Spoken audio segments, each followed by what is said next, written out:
नमस्कार, मी रुचिता. ॲग्रोनमध्ये आपल्या सर्वांचं स्वागत. आपण आजच्या ॲग्रोन शेतमार्केट पॉडकास्टमधून महत्त्वाच्या 5 शेतीमाल बाजाराचा आढावा घेणार आहोत. आज आपण सोयाबीन, कापूस, तूर, आले आणि ज्वारी बाजाराची माहिती घेणार आहोत. देशातील बाजारात सोयाबीनचे दर स्थिरावलेत. सोयाबीनची बाजारातील आवक सरासरीपेक्षा कमीच असली तरी मागणीच्या तुलनेत आवकेतील तफावत जास्त नाहीये. त्यामुळे दर स्थिर आहेत. राज्यात सोयाबीनची हमीभावाने खरेदी सुरू आहे. आतापर्यंत 35,000 टनांच्या दरम्यान खरेदी झाली आहे. मध्य प्रदेशातील बाजारातील आवक जास्त आहे, तर सरासरी दर पातळी सध्या 4,100 ते 4,400 रुपयांच्या दरम्यान आहेत.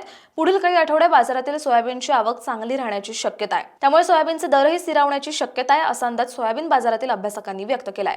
देशातील बाजारात कापसाची आवक काहीशी सुधारली आहे. रोज 2 लाख टनांच्या दरम्यान कापसाची आवक बाजारात सुरू आहे. यापैकी जास्त कापूस सध्या सीसीआय कडे जातोय. उत्तर भारतातील आवक आता कमी झाली आहे, त्यामुळे दर काहीसे अधिक दिसत आहेत. देश पातळीवर सध्या सरासरी प्रति क्विंटल 7,000 ते 7,500 रुपये दर मिळत आहेत. पुढील काही आठवड्यात कापसाची आवक चांगली राहण्याची शक्यता आहे. तसंच 31 डिसेंबर पर्यंत कापसाची मुक्त आयात असेल, त्यामुळे कापसाचे भाव तोपर्यंत स्थिर राहण्याची शक्यता आहे, असा अंदाज कापूस बाजारातील अभ्यासकांनी व्यक्त केलाय. देशातील बाजारात तुरीचा भाव दबावतच आहे. देशातील उत्पादन कमी असलं तरी आयातीचा साठा असल्याने भाव दबावतच आहेत. सध्या तुरीला बाजारात 6,700 ते 7,200 रुपये दर मिळतोय. सरकारने तुरीची आयात 31 मार्च पर्यंत मुक्त ठेवली आहे. यामुळे आयात वाढतीये. डिसेंबर आणि जानेवारी महिन्यात आयात जास्त होऊ शकते, असा अंदाज आहे. त्यामुळे आयातीचा दबाव दरावर कायम राहील, असा अंदाज तूर बाजारातील अभ्यासकांनी व्यक्त केलाय. राज्यातील बाजारात ज्वारीचे दर टिकून आहेत. खरीपातील ज्वारीची बाजारात आवक वाढल्याने दर नरमलेत. मात्र रब्बी ज्वारीचे दर स्थिर आहेत. त्यातही मालदांडी ज्वारी चांगलाच भाव खातीये. रब्बी ज्वारीला सरासरी 2,800 ते 3,000 रुपये दर मिळतोय, तर मालदांडी ज्वारी 4,000 ते 5,000च्या दरम्यान विकली जाते. तर खरीपातील ज्वारीचे भाव गुणवत्तेनुसार सरासरी 1,700 ते 2,100 रुपयांपर्यंत आहेत.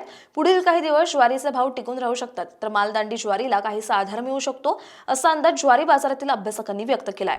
राज्यातील बाजारात आल्याचे दर टिकून आहेत. बाजारातील आल्याची आवक सरासरीपेक्षा कमीच असल्याचं व्यापारी सांगतात. तर दुसरीकडे आल्याला उठाव चांगला आहे, यामुळे दरही टिकून आहेत. सध्या आल्याला प्रति क्विंटल सरासरी 3,000 ते 3,500 रुपयांच्या दरम्यान दर मिळतोय. आल्याची बाजारातील आवक आणखी काही दिवस कमीच राहू शकते, असा अंदाज व्यापारी व्यक्त करतायत. पावसाचा यंदा आले पिकाला फटका बसला, त्यामुळे दर पातळी आणखी काही दिवस कायम राहू शकते, असा अंदाज आले बाजारातील अभ्यासकांनी व्यक्त केलाय. दररोज संध्याकाळी 5 वाजता आपण 5 महत्त्वाच्या शेतीमाल बाजाराचा आढावा घेत असतो. त्यामुळे ॲग्रोवनला सबस्क्राईब करायला विसरू नका.